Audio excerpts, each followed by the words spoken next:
bem? Tudo bem? E o programa hoje começa com essa galerinha muito legal, essa turminha bacana que vem lá da Bélgica e que foi criada em 1946 pelo belga Maurice. Estou falando de Lucky Luke, que são os nossos amigos de hoje aqui no cenário. Mas o assunto do programa do Papo Franco-Belga tem a ver com H.G. Wells, um autor muito conceituado, né? Ele fez várias obras relacionadas à ficção científica, nem todas, né? Tem gente que não sabe disso, nem todo o trabalho do H.G. Wells é relacionado a essa parte de ficção científica, mas ele ficou muito famoso nessa área. Ele viveu entre os séculos 19 e 20 e, para mim, ele é uma espécie de Júlio Verne inglês. Aliás, os dois, né, foram contemporâneos, embora Júlio Verne tenha falecido primeiro, bem no comecinho do século 20. Wells só morreu em 1946. Inclusive, Júlio Verne teria chegado a elogiar a obra de Wells, dizendo que seus livros estariam muito à frente de seu tempo. Wells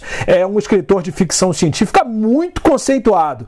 Ele é um dos homenageados pelos Beatles na capa do disco Sgt. Pepper's Lonely Hearts Club Band e foi o primeiro escritor a se referir a uma invasão da Terra por alienígenas. Pois é justamente sobre esse romance que fala a respeito dessa invasão que eu vou falar.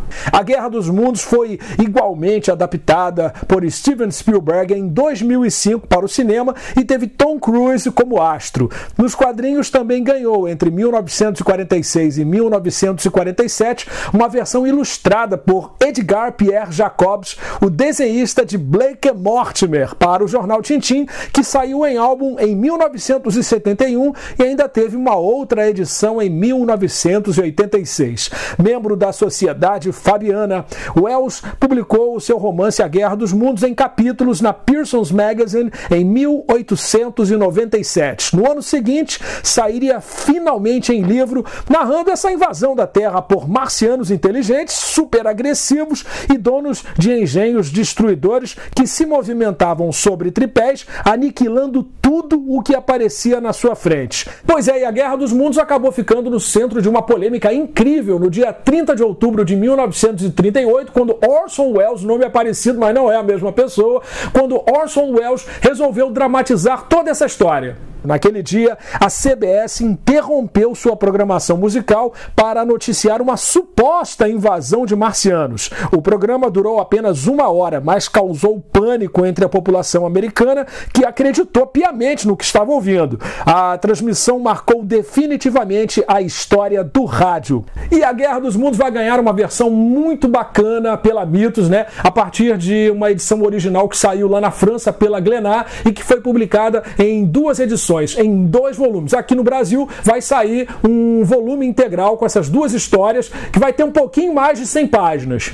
Ela faz parte de uma coleção de H.G. Wells, que também traz A Máquina do Tempo, O Homem Invisível e A Ilha do Dr. Moreau. Outros sucessos de H.G. Wells que tem cada um desenhista diferente.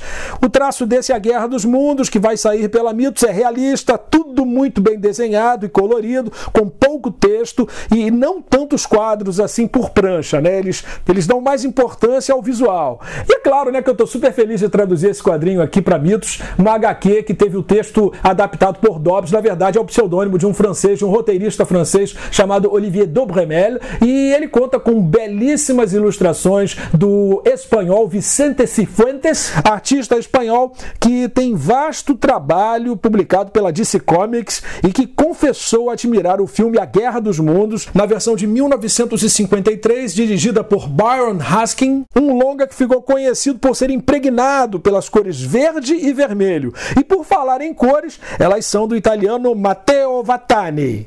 Em relação à tradução, queria explicar mais ou menos como eu faço, né? Tem muita gente que pensa que a gente recebe de cara um quadrinho como esse, em capa dura, para traduzir, né? Mas não é assim, até porque nem sempre essas edições importadas estão disponíveis. Então, o pessoal da editora manda para mim o material totalmente digital e eu trabalho geralmente com 2 telas abertas. Eu trabalho com uma tela aberta para o texto e outra tela para o quadrinho. Porque você imagina, né? O trabalho que ia dar, toda hora eu tenho que ficar pegando uma revista em quadrinho, abrindo, olhando, escrevendo, fechando, abrindo de de novo, eu inclusive que sou colecionador, não ia gostar disso e acabar dando muito trabalho, né? Então, realmente, para tradução, a gente recebe esse material digital, é muito mais fácil de trabalhar e é até curioso, né? Porque eu detesto, cara, eu não gosto de ler quadrinho no digital, mas para efeitos de tradução não tem coisa melhor.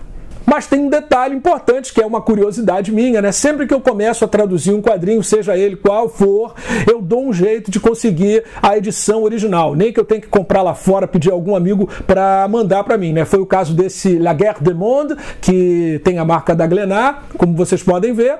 Então eu recebi, né, esse quadrinho lá de fora, li primeiro na versão analógica e agora estou partindo para a tradução no digital. É assim que eu faço.